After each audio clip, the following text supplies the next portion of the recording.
Hi, folks. In this video, we talk about the Smelly corpse, or Zosima's body after his death. It's important to understand where this section falls in the novel as a whole. There's four parts to the novel, and this occurs right at the beginning of part three. This is the dead center of the book, and it's hugely transitional. So this is the point in which all of the setup has really taken place, and then we start seeing some really serious and wild action happening for all of the characters involved.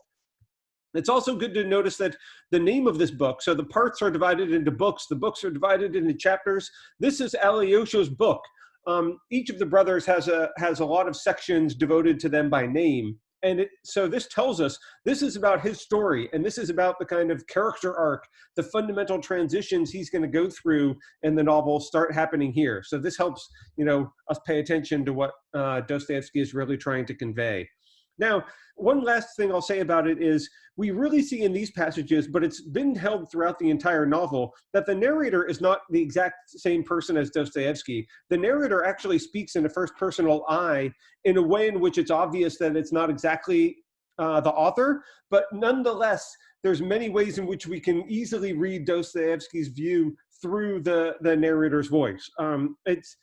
Paying attention to the literary device of the narrator in this novel is a really rich exercise. I won't dwell on it too much, except to just point it out. It's not Dostoevsky, but nonetheless, it's very close to the views that Dostoevsky wants us to get across. So the first thing to notice about the smelly corpse is the narrator emphasizes how natural it is. The narrator is almost embarrassed to talk about this. It's sort of funny. It's essentially insignificant and natural, but in other ways, it's not at all insignificant. It's hugely significant for the development of Alexei and what happens to him, and illustrating the ways in which he has to grow in order to be authentic or successful in this novel. And this theme about whether it's natural or not precisely raises what I'm saying is one of the most important sort of philosophical themes of the novel, which is the relationship between the natural and the supernatural. Or do we find authenticity on the earth, or do we find it in heaven or in the afterlife or in some other way?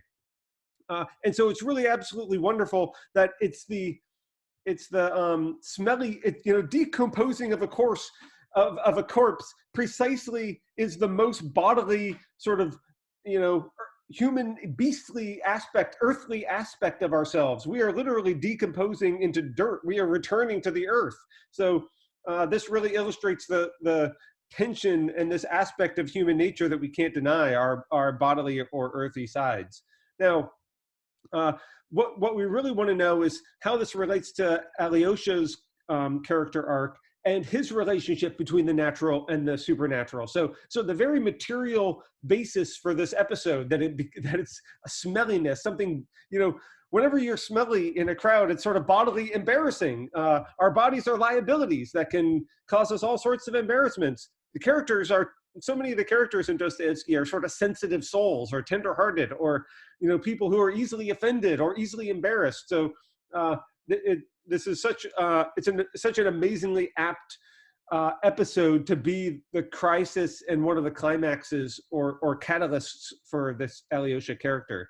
And as the narrator says, if it wasn't so significant or so central to Alyosha's story, I wouldn't talk about it. But the way in which it affected the heart and soul of him, the hero or future hero, is absolutely essential. So we can't overlook it. Because it causes a true crisis and upheaval. I think that's one of the reasons why he talks about him being the future hero, is unlike the movie character, Alyosha really does need to grow in the novel. And we learn a lot about Dostoevsky's view of authenticity and salvation by understanding this process. Also notice how he talks about the soul and heart. Your heart is like the physical object, the metaphor for the soul, but really it gives us the heart is literally a bodily organ, and your soul is the other part, sort of the spiritual partner to it. So we see both sides of his character, even in those kind of phrases. Now, what is going on with the smelly corpse? Of course, it's Zosima who has died, which has been foreshadowed and talked about for many chapters of the book. So this is not one of the surprises of the novel. And what we have to see is how people's reactions to it are conditioned and what effect that has on Alyosha and everybody's expectation, because there's this constant talk about expectations. And Father Pacey talks about this quite a lot. Let me say, one of the things that people were remarking on is the fact that Zosima didn't preach all about miracles, but he preached about love. And the way in which he attracted the people to himself and to faith was not through miracles, but by love. This is the fundamental contrast, because love is an earthy thing. Love is something that we do in our human relationships here. We construct these relationships of love. Whereas miracles, at least understood in many ways, like what we get with standard versions of Christianity and maybe the way in which Jesus is portrayed in the Grand Inquisitor speeches, is through the kind of supernatural interventions. But that is not what Zosima is illustrating. And in so much as Zosima is one of the paradigms of how we get to salvation for Dostoevsky, I think this is incredibly telling for understanding Dostoevsky's view. Of course, this is also precisely why all the haters come out for Zosima after he starts stinking. So there's all of these criticisms. He was considered sort of saintly and holy, but as soon as there's room for criticism, all the people start coming out who want to heap disapprobation on him. So they say, these are some quotes: he taught unrighteousness. He taught that life is a great joy and not tearful humility. So notice this is redeeming the temporal and the earth to say, this is a great joy here and now. Here we are in paradise. This is the message that Zosima takes over from his brother Markel. Instead of saying, no, actually the life, we should have humility. The world is tearful. Because precisely the version of Christianity that he's being criticized for not upholding is the one in which more accords with Ivan's way of thinking about things in Rebellion and the Grand Inquisitor. And of course, there can be no mistake here that Dostoevsky, clearly the narrator, but this is really, Dostoevsky is not wanting us to side with the people criticizing Zosima. There's no doubt when you start reading the text carefully. And look at this other criticism. He did not accept the material fire of hell. Notice, this is like treating hell as some other place, some other physical location, up and, down below. Like heaven is above. After you die, you either go up or you go down. But it's this other location. Whereas if these are just metaphorical existential symbols, this is about the human condition, then we don't necessarily need this supernatural reading of religion and Christianity. And indeed, it seems like Zosima's vision is to not give us one of those. And that's precisely what is being criticized for here. This point about fasting is really important as well, because this goes back to asceticism, and which again returns to the issue of the value of life on earth. So I'll speak to that shortly. Let me just say that the people who take this as a sign are the people who are looking for miracles and who are reading physical events as supernatural intervention. See, they see it nothing else but God and his deliberate finger. So this is this conception of miracles in which we have intervention into the world from this outside realm, the supernatural. So what's funny is Zosima is being criticized for not holding such a view, and it's the people who hold such a view of supernatural interventions that then are viewing the smelly corpse, this entirely natural and earthly event, as something that's a supernatural sign. There's a layer of irony here. There's a double meaning to all of this.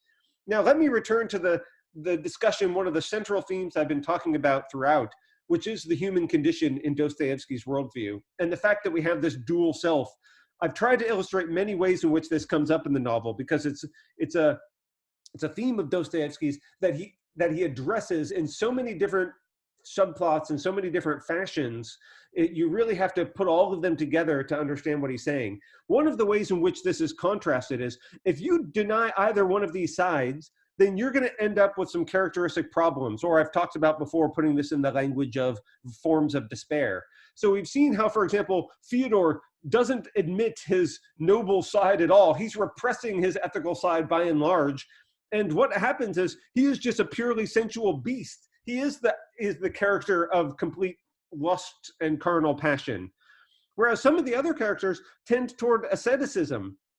And we can see that this is also a problem. This is a fault for Dostoevsky. Whereas for the vast majority of views of Christianity, asceticism is considered a paradigm of saintliness. And this is not just in Russian Orthodoxy. This applies equally to Protestantism and Catholicism, and almost all versions of Christianity really portray asceticism and have this view of heaven and the kingdom of heaven as something that needs to be in contrast with the earth. Just think about Catholic doctrines against sexual taboos or views about the body and bodily pleasures. I mean, Catholicism is a really clear illustration of this, but you see this in the monastic orders of all versions of Christianity. And what's really essential to understand about Dostoevsky's view of religion is this is bad. This is just as evil. This is just as big of a problem for him. And that's what allows his view to really speak far beyond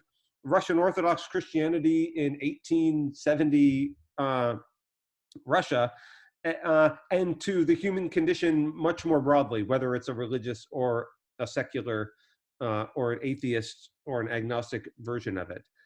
So one of the things we have to answer, which I haven't really addressed, but I've just been talking about, is how the heck are we going to get salvation for Dostoevsky? How are we going to mediate these parts of the self, which are seemingly irreconcilable? Well, now, we've been leading up and we've been building these themes. Now we're going to start to see some of the action, some of the excitement is going to start happening. And Zosima is going to be one of the keys. I think the way in which Brother Marco leads to the saving of Zosima, and Zosima will lead to the saving of Alyosha, really tells us how Dostoevsky's worldview works. And how Zosima is able to avoid religious asceticism, but clearly also avoid being like Fyodor. I mean, the character of Zosima is nothing like the character of Fyodor, but nor is it like the great ascetics that are put forward in the novel. And just so you don't mistake these themes whatsoever, Dostoevsky hits you immediately on the head with two big examples of it. So he talks about the elder Job, who is one of the elders and the monks. So this is not talking about the biblical Job, but the elder one, who, I mean, I'll let you just think about the ramifications of the symbolism here. Remember how Dostoevsky joked about the biblical meanings of the names? So you can see that that he's having fun with that. But the elder Job was a famous ascetic. And this is somebody whose body didn't stink. So the people who want supernatural miracles, God's finger poking down in the world, are holding him up as one of the saints of the elder tradition. And this is precisely an indictment of Zosima for not living up to this kind of lifestyle and preaching this version of Christianity. Of course, soon after the discussion of Job, we get the example of Father Farapont. And this is a really key character. This just shows you how rich Dostoevsky's novel is. The character, Father Farapont, is such a colorful character. Like, he comes in there preaching these, get thee hence, Satan, screaming at the top of his lungs in this wild manner. Like, even the description of him, he gets so little. He really only appears in a couple of pages in the novel, but he is so colorful and adds such depth.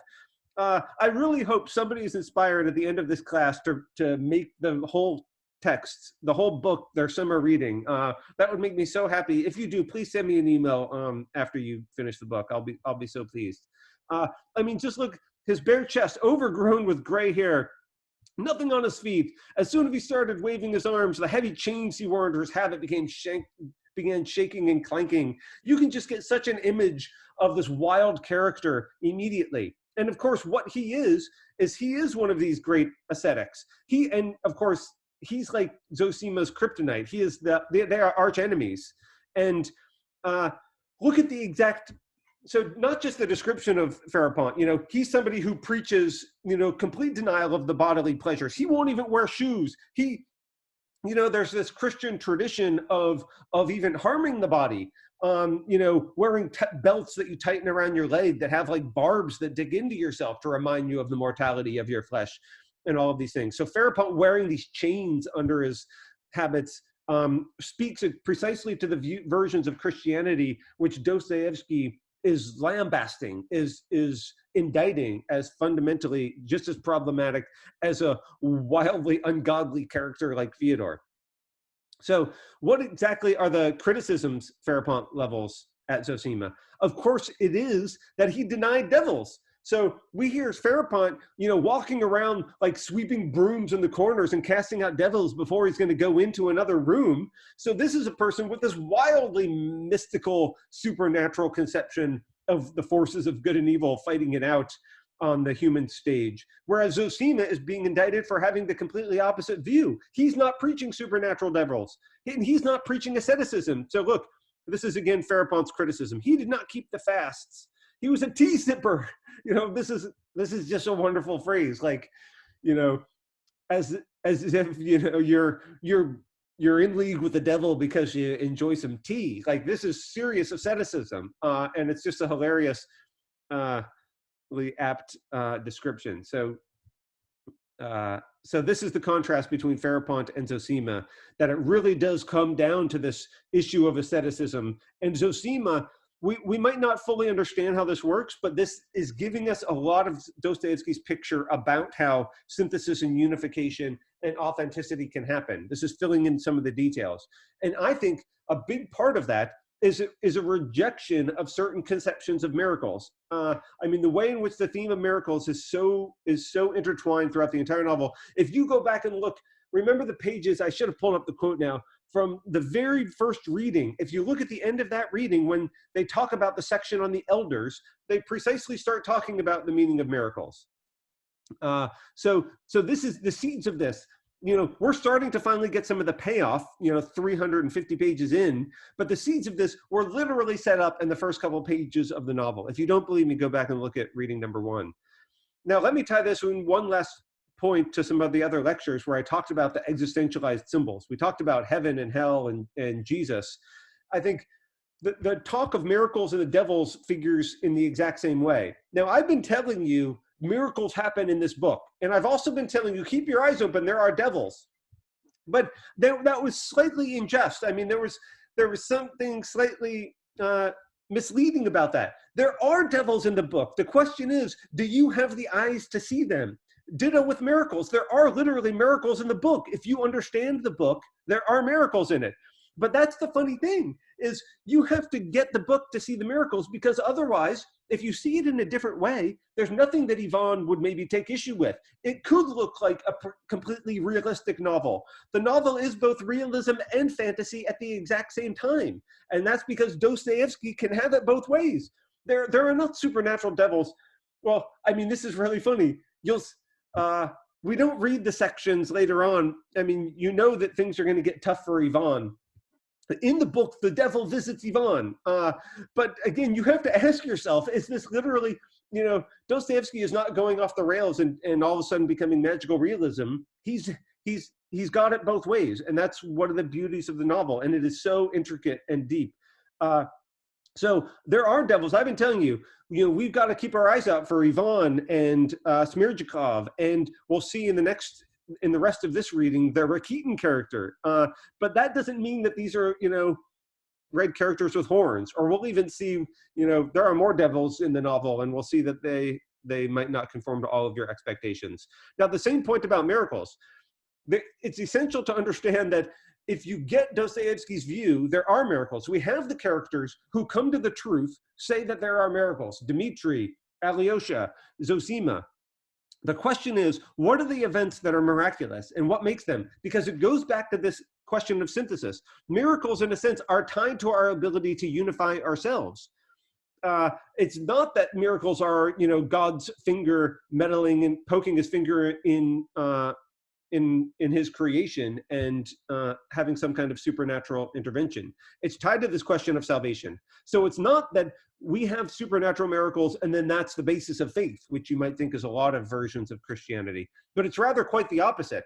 There are miracles all around us. This world is a miracle if you are willing to see it in the right way, i.e., if you can get into a community of and set of loving relationships, if you can get related to people and in the right way, then the world will seem miraculous to you, and it will be miraculous.